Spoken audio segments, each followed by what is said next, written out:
me up, to break me down, to build me up again. They like, Hov, we need you back so we could kill your ass again. You know, it's like this thing. I'm fully prepared with everything I need for the Jay-Z documentary. The moment he sent that legal letter, I knew I had to let the world see who he really is. He and Diddy are cut from the same cloth. He just hides his arrogance and control behind a cleaner image.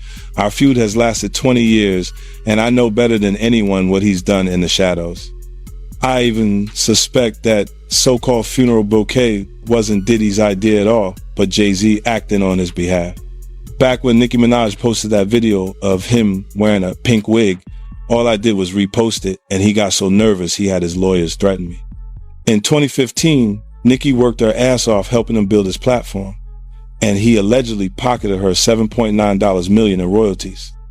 And then there's his fingerprints all over key incidents through the years, whether it's the elevator footage or the guest list at Diddy's parties. He was involved, clearly, but somehow he always walks away untouched. That's what he's best at, pulling strings behind the scenes while pretending to be spotless in public. And now that a corner of the darkness has been ripped open, I'm not stopping. Everything my team and I are doing isn't about attacking anyone. It's about making sure the truth can't be buried by him ever again. Jay-Z ain't answering the phone? He ain't answering the motherfucking phone. Hey, it's like this, like we had a black billionaire's lunch. Black excellence, they're sitting there like, yeah. It's the billionaire brunch. Oh, Like, I hate you, man. And we here together, and we're gonna keep staying together. We getting tighter. unaware of anything going on here. This is the one time I'm gonna be with you this year. Yo, I feel like I'm normal again. Hip-hop has always thrived on competition, where clashes between artists ignite conversation, shape narratives, and keep the culture alive with intensity and momentum. These confrontations turn every bar, gesture, and public move into a headline, feeding a global audience that lives for high-stakes moments.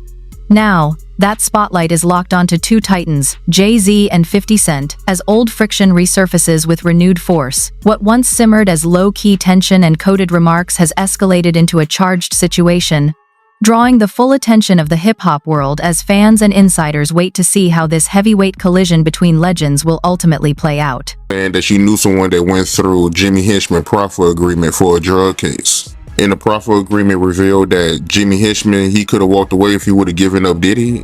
What she mean by that? Well, what happened is that they had 9 different sessions with Jimmy Hinchman regarding his proffer agreement. So that means the feds went in there 9 different times to talk to him.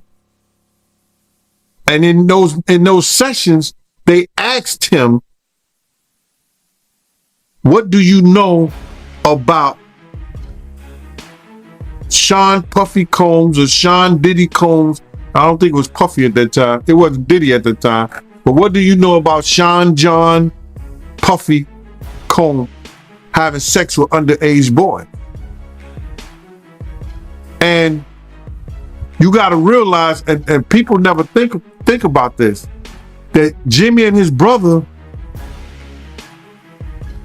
I think they had the same charges. But his brother walked away from that, and Jimmy gets life without the possibility of parole, I think. Which is crazy. For any drug charge. Nobody should spend their life in jail for drug charges. And just drug charges. But I think they try to tie him to some murders or something like that. I don't know that to be for sure. But he shouldn't spend his life in jail for no drug charges. Not at all. So, but they was gonna let him walk. If he'd probably had to for that proffer agreement, they probably let him walk. If he had any information regarding Puff having sex with underage boys. That the feds asked him in 2011. In 2011, brother. So what did the feds know? Because the feds not coming there unless somebody made a report or somebody made some allegations against Puff in 2011 to ask a friend of his, Jimmy Henchman, what do you know about that? But for them to ask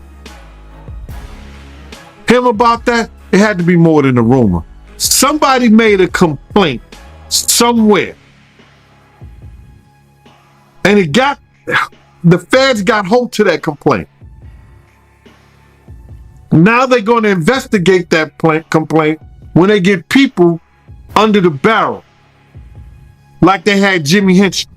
That's why they asked him. If he did know information, right, why you think he didn't tell?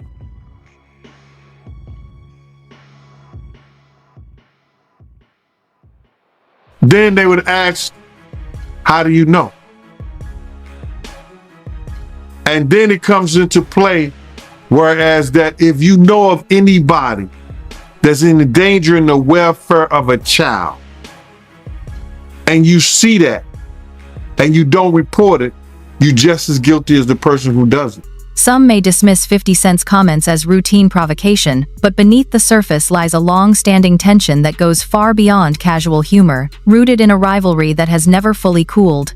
Over time, 50 has consistently reignited the narrative, openly revisiting moments that prove the friction with Jay-Z is far from imaginary, including a past awards show exchange he claims left a lasting impression.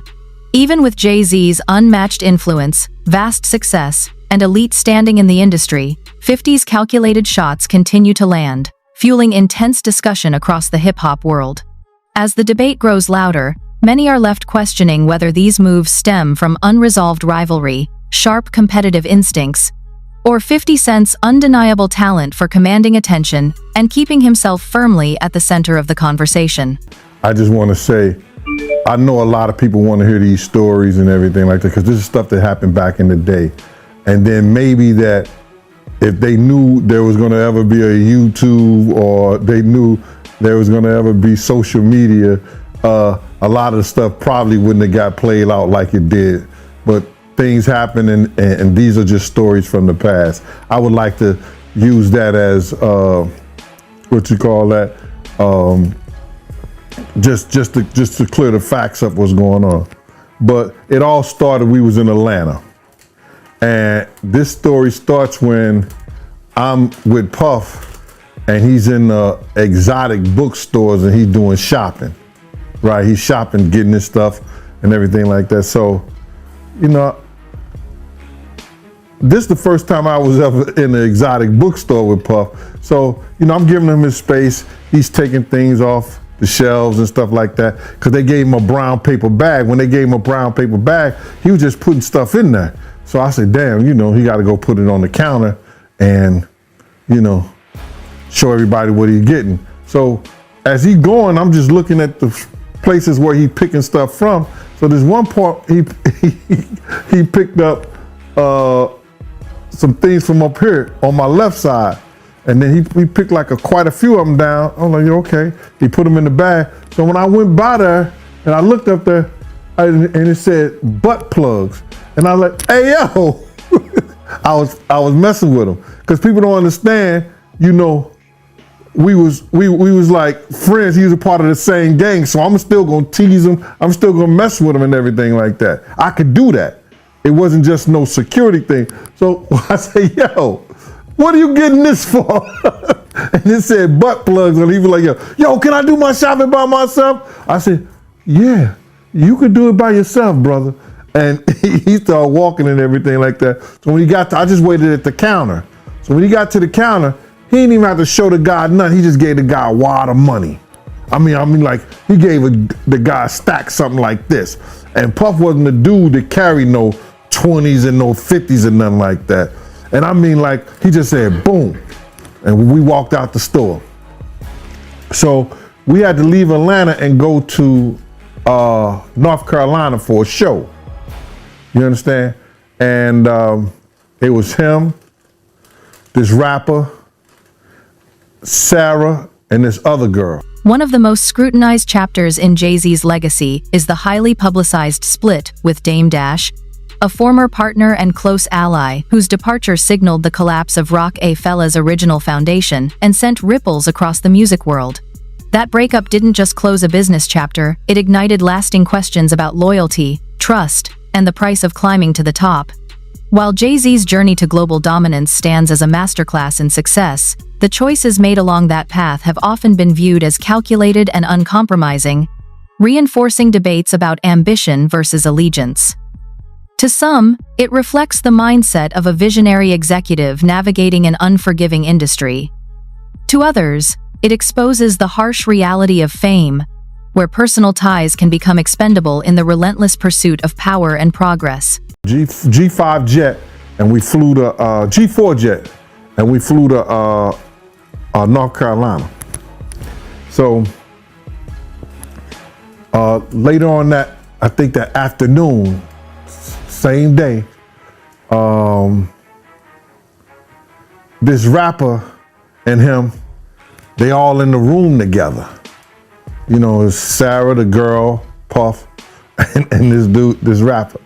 So I'm hearing at the door and stuff like that, like, yeah. So then next thing you know, somebody rang the doorbell. We had the presidential suite where we was at. So I opened the door and the dude said, yo, I'm here for my cousin. I said, who your cousin? And he said, Ja Rule. I said, well, he busy right now. He said, he busy doing what? I said, he with Puff, they're in the room, they busy, they don't want to be bothered. He said, well, I'm going in there. I said, bruh, you ain't going in there because he told me they don't want nobody to be bothering them. And he was like, yo, I don't care, man, I'm going in there. That bull like that.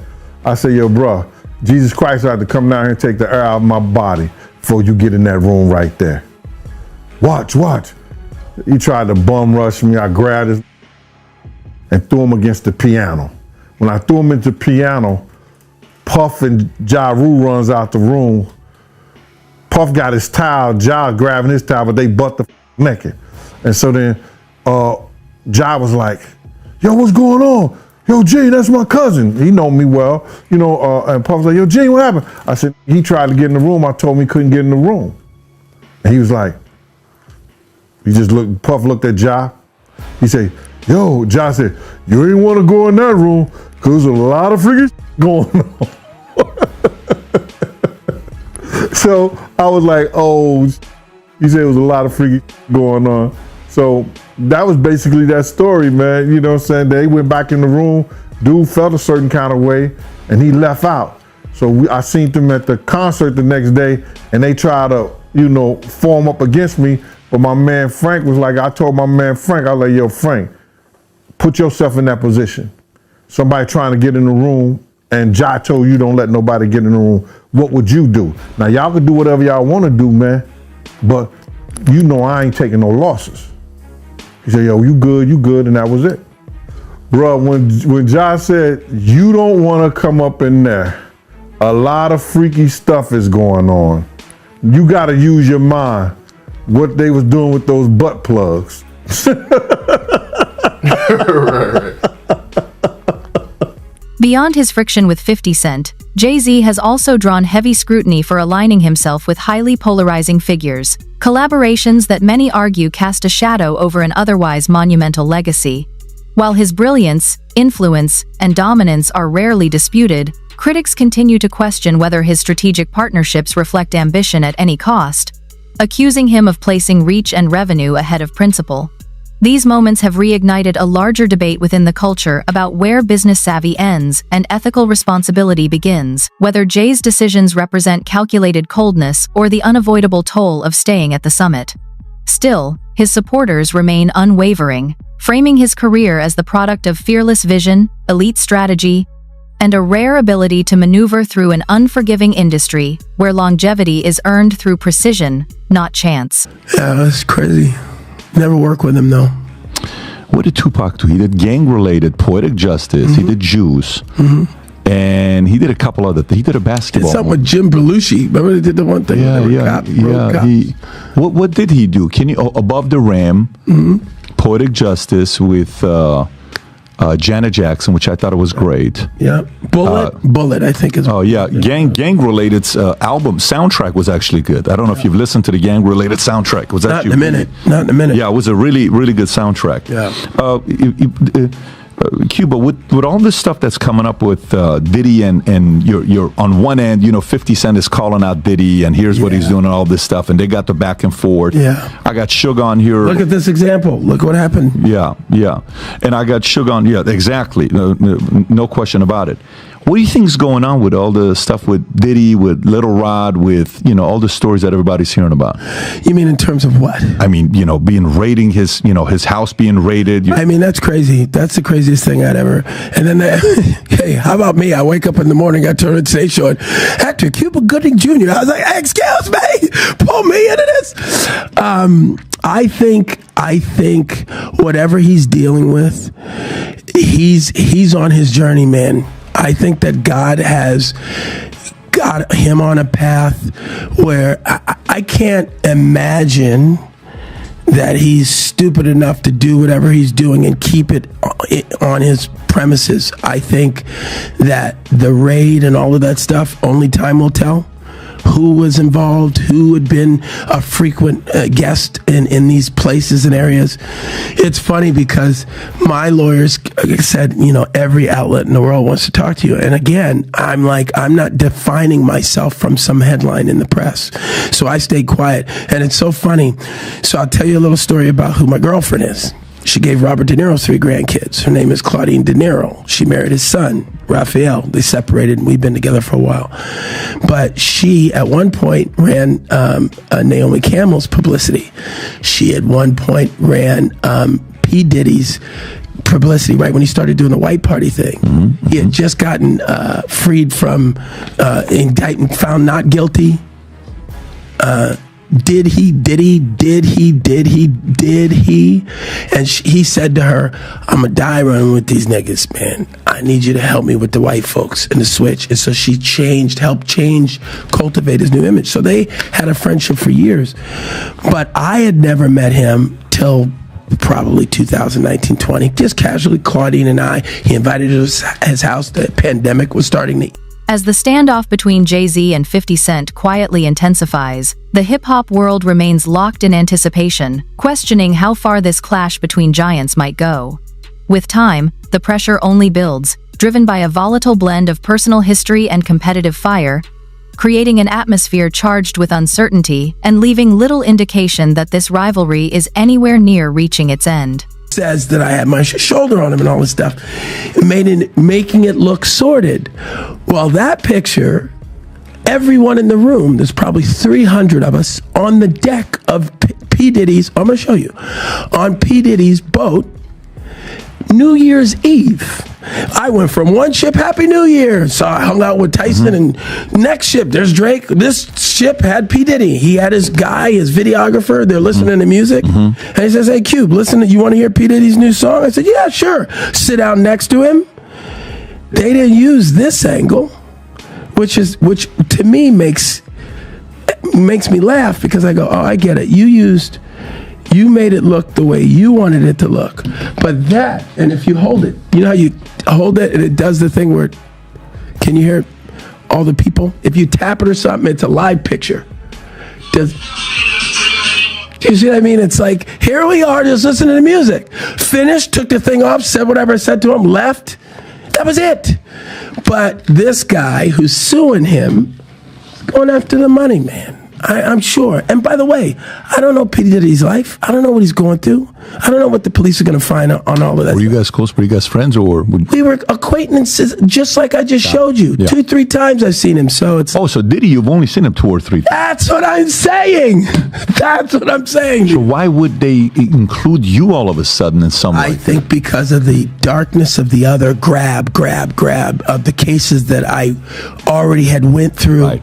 A lot of that stuff is 18 though, 19, right? Those are from 5-6 years ago. That's cases. Right. Yeah. Right.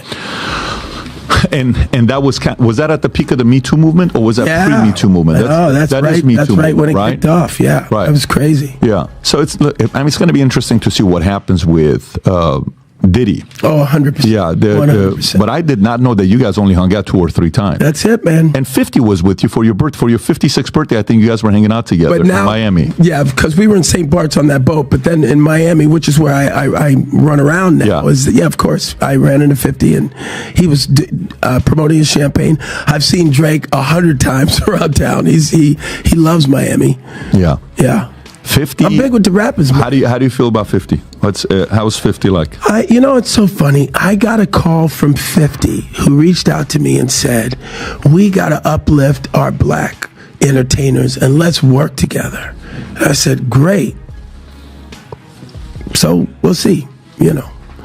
I try not to voice any of my opinion when it comes to the rap songs because, just like everybody else, I'm into that music, man. Are you following the Lamar and Drake thing? No, I just heard about that. Yeah, got it. I mean, that's like a whole... Somebody just got shot today outside of Drake's house. I heard. See that? I heard. So, I mean, it's like drive-by shooting in a gated community. I mean, that sounds a little crazy. Yeah, Drake's security guard seriously injured in shooting at Toronto's mansion. Guard was shot inside Drake's home. What has most electrified fans about this ongoing clash is 50 Cent's unyielding campaign to challenge Jay-Z's credibility and character, striking directly at the foundation of his legacy. From casting doubt on the meaning behind his accolades to suggesting he distanced himself from longtime allies, 50 pulls no punches and targets reputation over rivalry. While some brush it off as classic provocation, others see something more revealing, a collision of principles, pride, and unresolved history that reflects deeper fractures within the culture, where success, loyalty, and ego collide, and old tensions refuse to stay buried. Fled in a vehicle. Yeah, I say to them, just like I said to Tupac when I saw him in the lobby of that hotel in Chicago. He said, "Hey, man, help me, man. Give me some advice." I said, "Hey, man, just remember your artistry first. I know you're getting caught up with all this madness, but you're an artist now." He said, "Thanks, Cube." He hugged me and he went off. And how old was he at the time? Well, 2-3 weeks later, he was gone. Oh, no shit. I saw him, and here's the second time I saw Tupac. This is a true story. Now, I don't like the conspiracy things. But that day, he was in a convertible, like Rolls Royce. He was at the stop sign. Now, I was on a hockey tournament, so I was in Vegas as well, playing hockey, and the Tyson had his fight. And I jumped out of the car, and I ran up to his car. Pac, it's Cube! And all 3 cars, all these cars, boom, boom, boom, boom, with the guns. Get out. No, that's Cube good, man. Hey, that's Cube good. And I go, "Oh, sorry, man." He goes, "You good?" I go, I'm good. I'm sorry, guys. Got in the car. So that happens that day when the sun's out, and at night they get shot and there's no cops around. That's a true story. I was involved in that. So in the morning, few hours later, he's gone. Yeah. Yes. And so where were all of those undercover cops that pulled the guns on me when I tried to approach him sitting in his car convertible? What are you saying? I'm just saying it's weird that they were going to blow me away, and I'm Academy Award winner. That's all I'm saying. Yeah, because that's 96. So Yeah. at 96, you're like everywhere. I'm the man. Yeah, you're the man in They're 96. like, "We don't care. Get away. Back up." That's crazy. Yeah. By the way, what did he pay you for Jerry Maguire? I forgot to ask you earlier. Was that your big payday? No, yeah, at that point, $600,000. What's the biggest you made for a movie? Oh, Snow Dogs. I can't talk hell about Snow Dogs. Whoa, that was a good year. Well, that's a 1-2 hit, baby. 13 million total that year. Wow. I made a lot Get of money. out of here. Yeah. Good for you. You know that money's gone. Good. I already spent that money. Really? Yeah, $13 million. I understand. Yeah. I'm assuming you made some good investments. I made some investments, yeah, but yeah, that money. Hey, final. So if you like this clip and you want to watch another one, click right here. And if you want to watch the entire podcast. At the core of this rivalry is a collision of ambition and identity, where 2 self-made powerhouses represent opposite philosophies of success. Jay-Z operates with calculated precision, leveraging strategy, alliances, and long-term vision, while 50 Cent dominates through raw intensity, blunt honesty, and fearless confrontation. That contrast keeps their conflict alive, turning it into more than personal friction. It's a battle for relevance, respect, and narrative control in a constantly shifting culture. Beyond the surface tension lies a deeper debate that cuts to the foundation of hip-hop itself. Is true greatness earned through pure skill, or shaped by influence, positioning, and perception? For Jay-Z, often celebrated as an all-time great, those questions hit close to home, as 50's relentless critiques reopened discussions about whether his empire was built solely on merit or amplified by timing, power, and strategic advantage. Bruh, I told this to this one guy the other day. I'd rather have a slow nickel than a fast dollar any day. My slow nickel put bread on my table. My slow nickel pays my mortgage. My slow nickel brings me home to my family. My slow nickel builds a community. We see what the fast dollar does. Being Diddy rich takes a guy that once name was Puffy, that after every tragedy he had in his life, he had to change his name.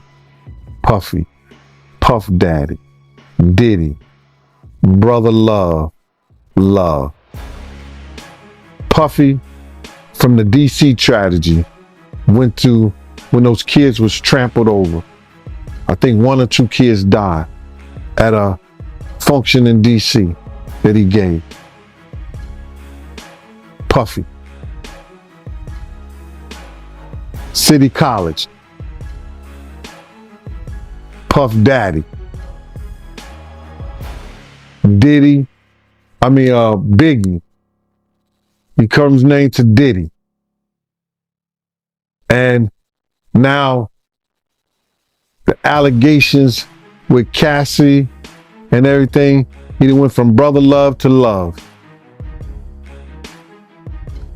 Being Diddy rich have you thinking you something that you're not. That you greater than what you're supposed to be and the people around you. When I say I'd rather be my poor with my peace of mind, with my own thoughts, my own community, my own love, with my family, than to be so rich that I'm thinking I'm something that I'm not. That's what they do, bro. Look how many times, what was that? You ever go to a club, it's a big shootout, and it was the Mirage, and then you come back 2 weeks later, now it's the Zone. They changed their name after every shootout. That's what happened. From another angle, 50 Cent's persistent shots at Jay-Z may also hint at his own unresolved tension with the industry's hierarchy, despite his undeniable success across music and business. While 50 has built a formidable legacy, he has often operated just outside the cultural pedestal occupied by figures like Jay-Z, whose reach stretches far beyond charts into mainstream influence. By keeping Jay in his sights, 50 may be reinforcing his own relevance, asserting his place among the elite, and reminding the culture of his lasting imprint.